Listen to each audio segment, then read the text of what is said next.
And hello, everyone, once again, and welcome to another very special edition of Conversations with Curtis. Of course, I am Curtis Davenport, and so glad, as always, to be with you as we celebrate some of the great music that we're bringing in the jazz room.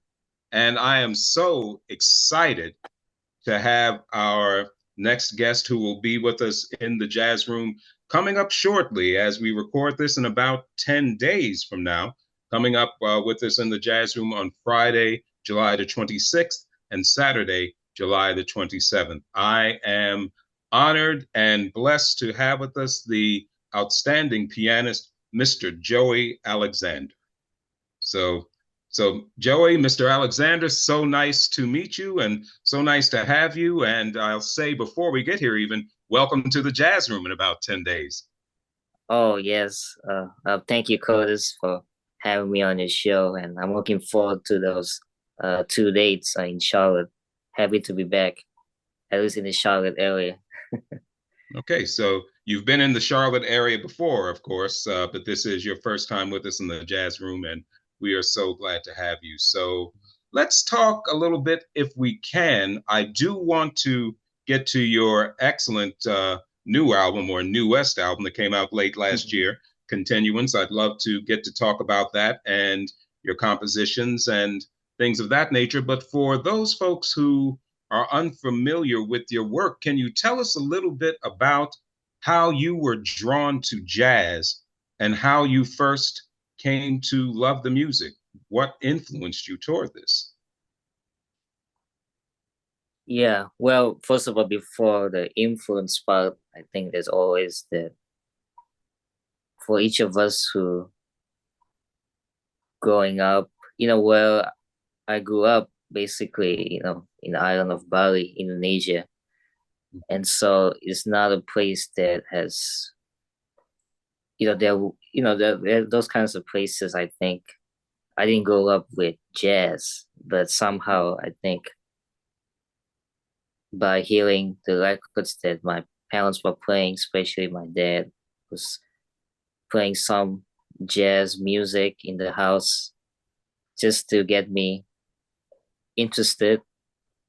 Mm-hmm. So it was like every parent, they always introduced to us, the arts.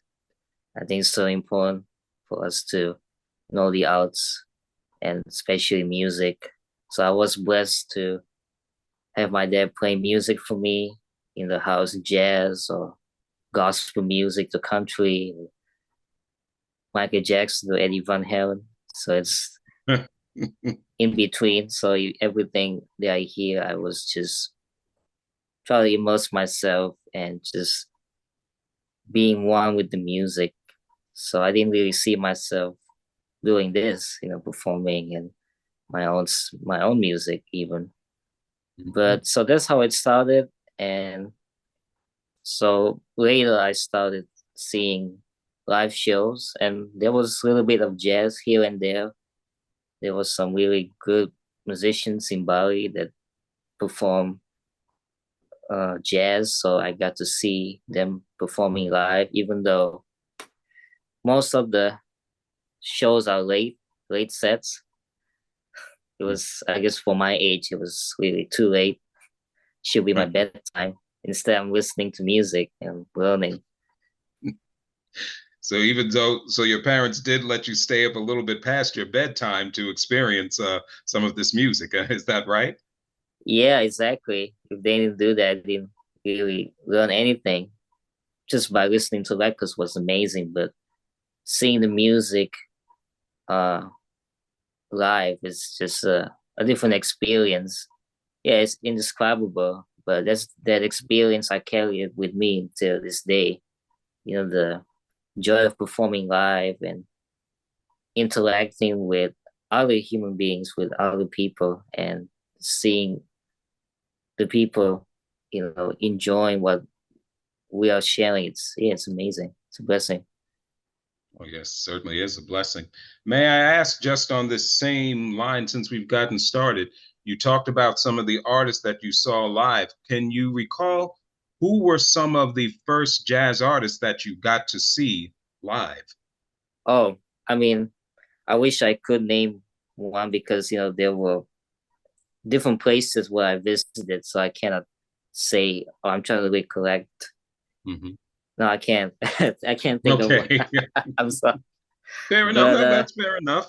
That's but fine. I Yeah, no, yeah, go yeah. ahead, sir. I was gonna Hmm. say, definitely, I was sharing a little bit before, how my dad was playing records for me.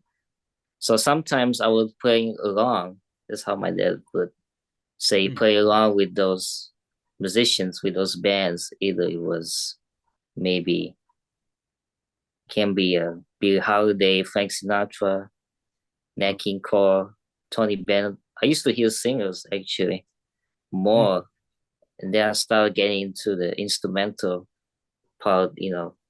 Louis Armstrong, Duke Ellington, Thelonious Monk, and so it was, all that music kind of really helped me to kind of start. It was the starting point for me, basically. So I used to really hear a lot of singers, Mm. and then later Miles Davis, and Coltrane with Coltrane Johnny Hartman. That was one of the Oh, first yes. records, and and then jazz steps, all those stuff to the more serious stuff. But yeah, so I listened to everybody, Howard Silver, all those. I can name a lot, but yeah. Okay. Would you say among pianists, Joey, that you mentioned a few great artists and great pianists there, of course, Horace Silver, one of my favorites, immediately when you mentioned his name stuck in my mind. Can you mention any other pianists that might have had an influence on you and your development? Oh, definitely what comes to mind, well, besides Howard Silver would be, Mm.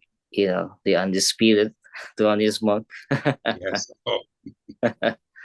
Oh, Definitely Monk was one of the first musicians mm. that I came across, and of course to everybody who has listened to Monk, it's never the same after Oh, listening.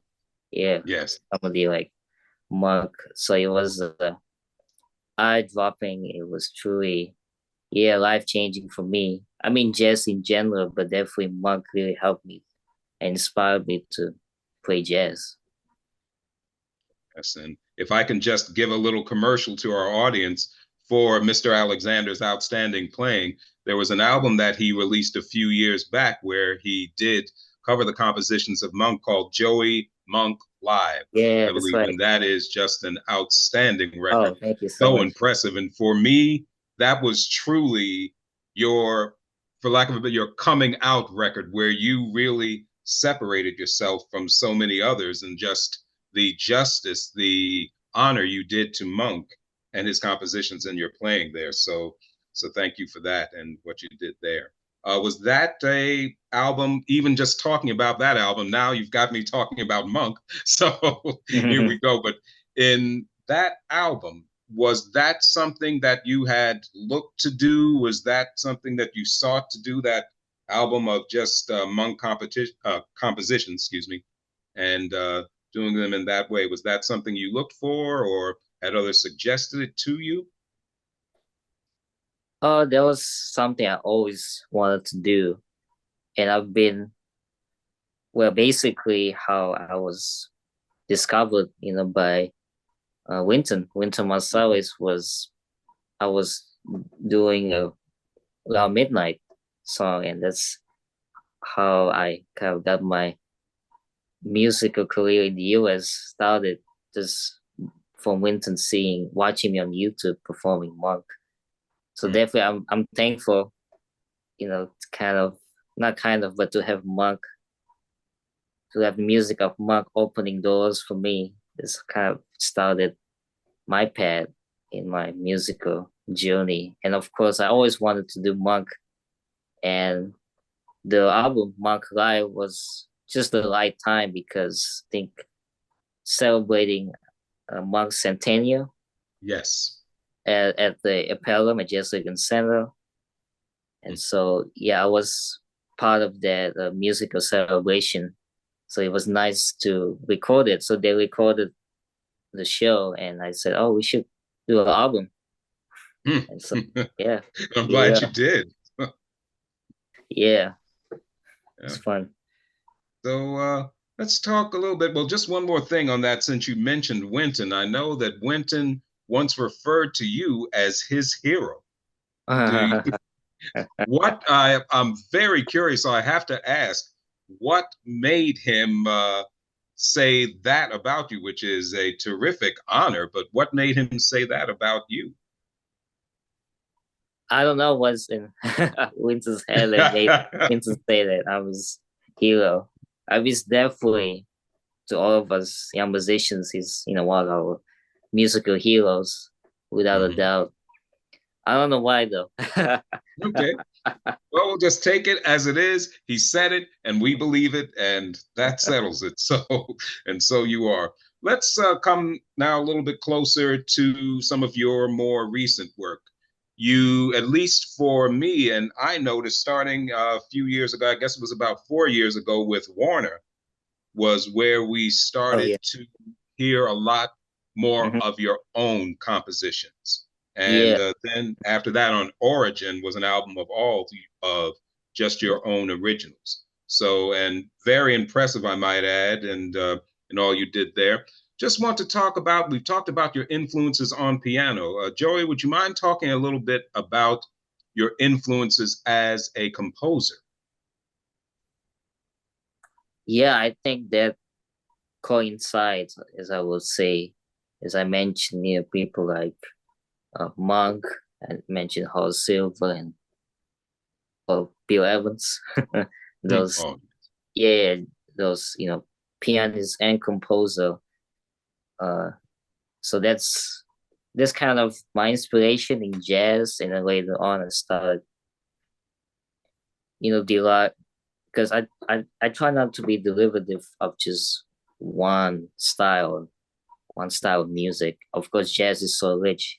We have, great composers, you know, uh, art form. But definitely, I started listening to other music, maybe more like it can be a singer. So I was, really enjoyed even the latest album that I released, like I can't make you love me, the Bonnie yes. Raitt song, or like the Beautiful. Beatles. I guess that those those kinds of music really I can really take from that ingredient, how that music really works with people, and people still enjoy it today. Or listening to some gospel songs as well, and of course it's more spiritual, but still, I take from these different sides of music, or even soundtrack music. Like I love the music of Ennio Morricone, is Hmm. the Italian Yes. composer, Yes.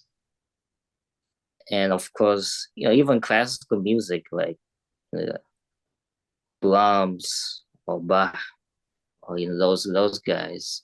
You got even Ravel, just to name a few. Uh, Consider the instrumentalists; they have no words, but somehow their music really stands, really sustains to this day. People still remember. They still want to hear it, and so that's kind of the that effect. That's what I want in my music. That kind of lasting effect. So yeah, I really listen to. I try to broaden my horizon, and it can be people like I was saying earlier, Eddie Van Halen, Michael Jackson. Hmm. So it's yeah, all those things together really. I guess it helped me to see different things and learn from people's perspective, or from different instrumentalists. I mean, from different instrumentation, to say, I think I guess it helped me to become a better composer. Okay. So taking those influences from so many different. It's good to hear that your ears and your mind are open to a lot of different influences, and it shows in your work. I'm thinking about again on Continuance, the latest album, just two of your own compositions that really caught my attention. Blue, starting it Mhm. off, and then I hope I'm going to pronounce it right. Zealousy, or it's either, I guess it's Zealousy or Zealousy. I'm not sure of how it's Zealousy. No, pronounced. you got it right the first time. Yeah, Zealousy. Okay. Yeah, yeah, Okay. Those two really stuck out to me. And of course, the presence of the great Theo Croker on those albums with you, yeah. on those two compositions, really made them so beautiful and so impressive. Can you talk a little bit about, if you don't mind talking about Theo and working with him? I'm also a great admirer of his work. What was it? What's it been like Oh, working with yeah. him? Yeah, I always uh love, performing with different instrumentalists. Whenever I can, when I definitely want to hear stuff, definitely I want to see where the music will fit in that into the conversation. I thought about trumpet, and of course there are a lot of great trumpet players, but I always I've been following Theo for a bit, and even though I haven't really followed his work, I didn't know much about his work or his albums, but I always loved his trumpet playing. I thought it was something that I wanted to incorporate to my music, and so yeah.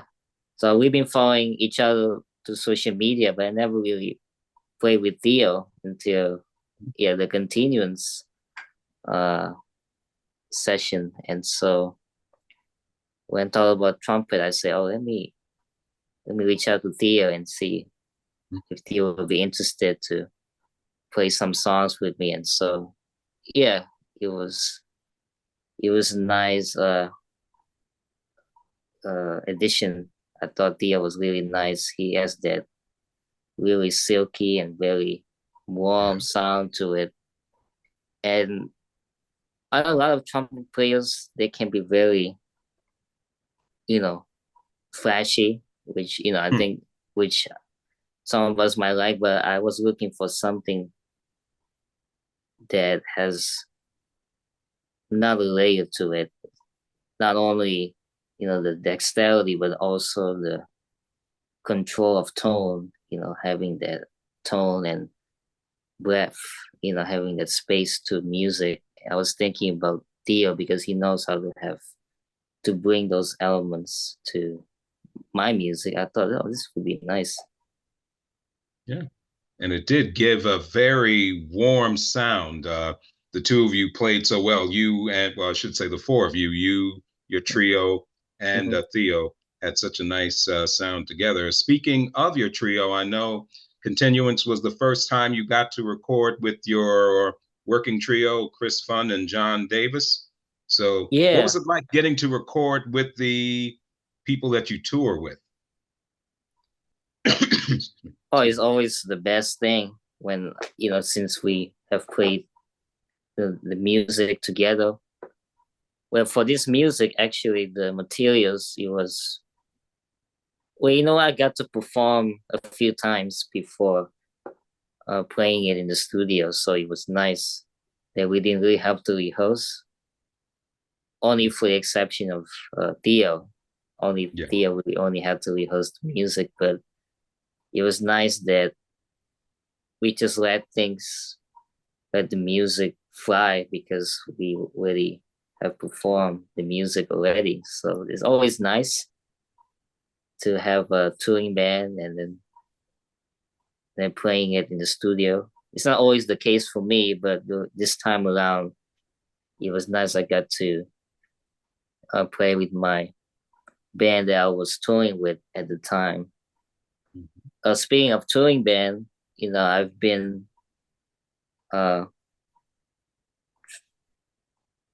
this time around is Okay. consists of Chris Fun, who's on the record, and Yes. now I have Jonathan Barber now playing on the drums, Okay. who's also now phenomenal talent.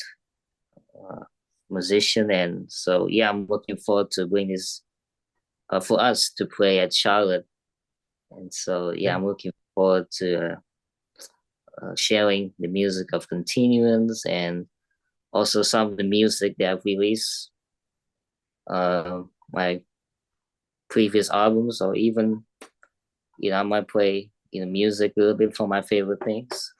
You might hear a little bit from that. Going And over so yeah, all 7 albums a little bit. yeah, a little bit Why not, detour. Right? man? Yeah. I'm looking forward to it as well. I'll be your MC for the show, so I'm looking forward to getting to hear it from beginning to end. A couple more things, if you don't mind, before we go, and just the things I've touched on now. You have, over at least your public career, you've done so many things. You've played for two U.S. presidents, so many other dignitaries and heads of state. Mm-hmm. You've played with some of the greats in jazz. I'll ask you, Mm-hmm. what is there anything you could think of? And I know you've been blessed in so many ways. Is there anything that you could think of that you would like to do that you haven't had the opportunity to do, or someone say that you would like to play with that you haven't had the opportunity? Ooh, yeah. A lot of people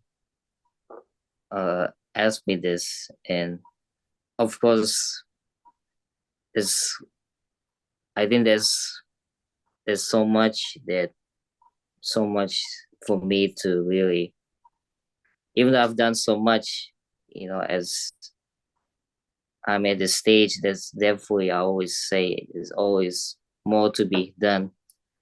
And I'm not gonna name names, but definitely I'm really happy where I am, where I'm standing right now, and the position that I'm at.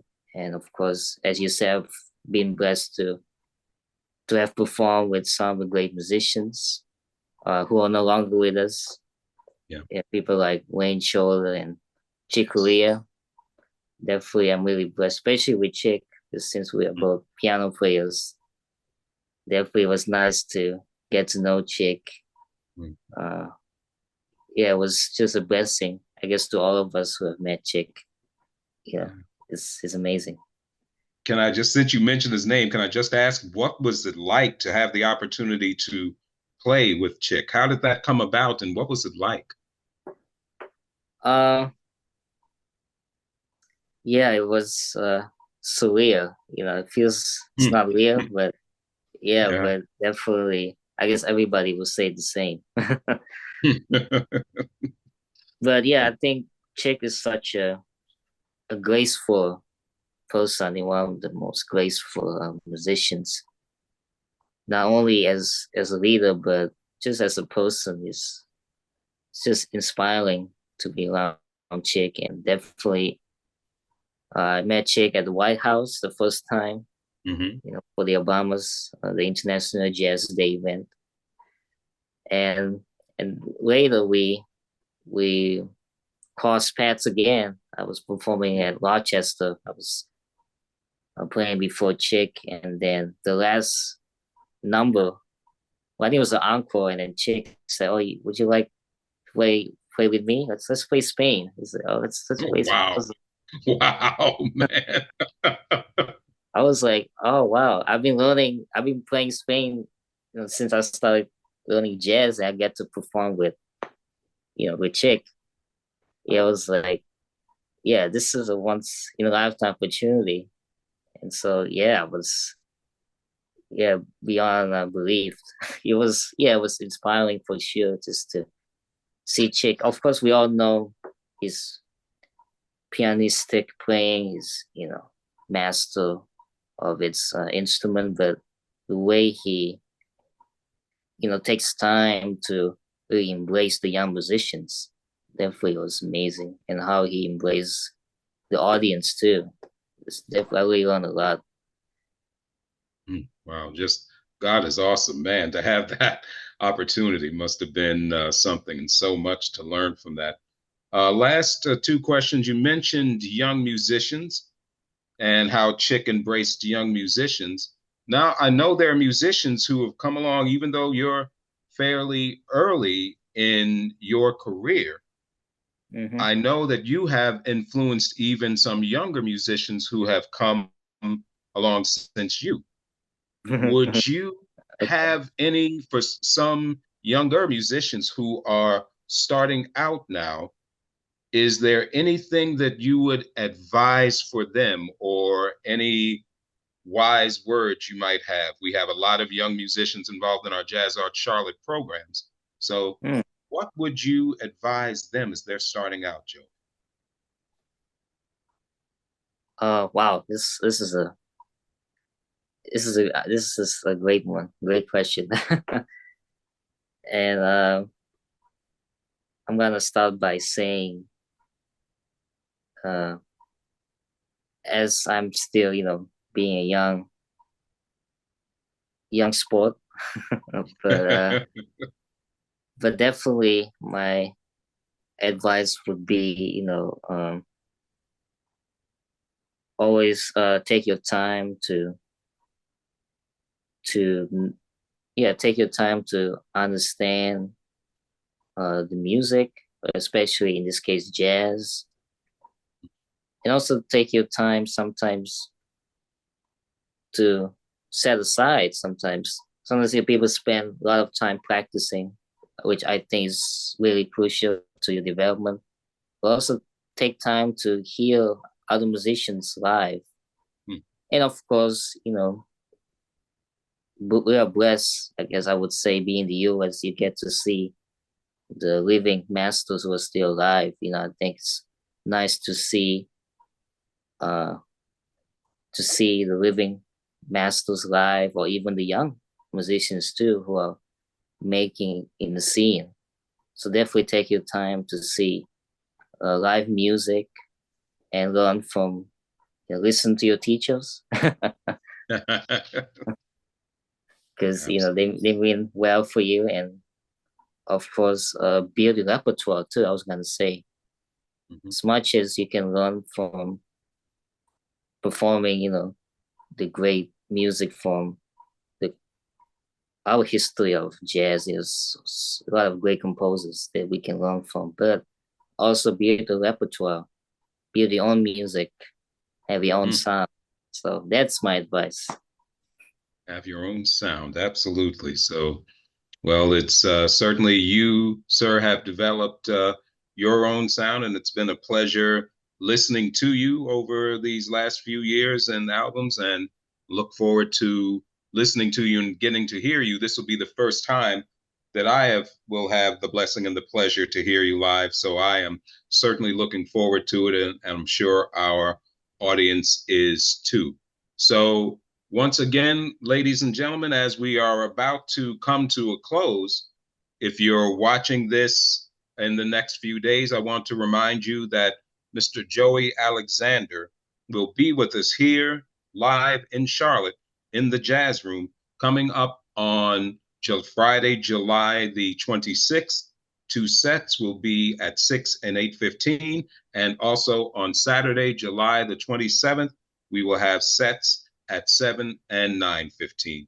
Do make sure you get to the Blumenthal box office or thejazzarts.org to get your tickets, because believe me, folks, this is an experience that you do not want to miss. And I'm sure Mr. Alexander agrees with that, and he'll be looking forward to seeing you as we will. So, Joey Alexander, in closing, I want to say thank you again for your artistry. Thank Thank you, you Kurt. for your time. Thank you for coming to join us here in Charlotte. Thanks for having me. I'm looking forward to it. See you then. Okay. And with that note, on that note, I will say thank you all for watching whenever you're watching. I'm Curtis Davenport. You can hear me also where I play the music of Joey Alexander, the artists that he mentioned, such as Wayne Shorter and Herbie Hancock, and so much more, on my permanent home, and that is Kurt Jazz Radio at kurtjazz.com, where jazz has lived for the last 20 years. So make sure you do tune in before that, hear the music, and then come out and see it live. And make sure you do support these artists by not just listening, but by buying this music. So until that next time, whenever it is, I'm Curtis Davenport. And as always, I say thanks for watching. Thanks for listening. God bless you, and we will see you next time. So long, everybody.